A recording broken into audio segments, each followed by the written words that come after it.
How to export expense reports from QuickBooks to TurboTax. Hi guys, welcome to our channel. Let's begin.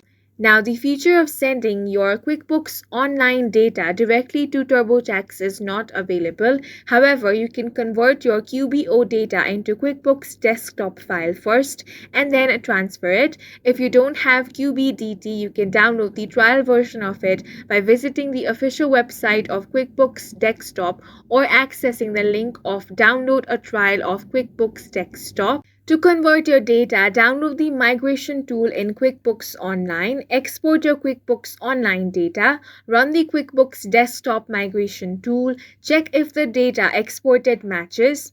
After converting your files, you can now transfer them to TurboTax by signing into your TurboTax account. Now, click on the Import option, click on From Accounting Software, then choose QuickBooks, then click Continue. Now follow the on-screen instructions. And that's it for this video. If you found it helpful, please make sure to hit the like button and subscribe for more videos like this.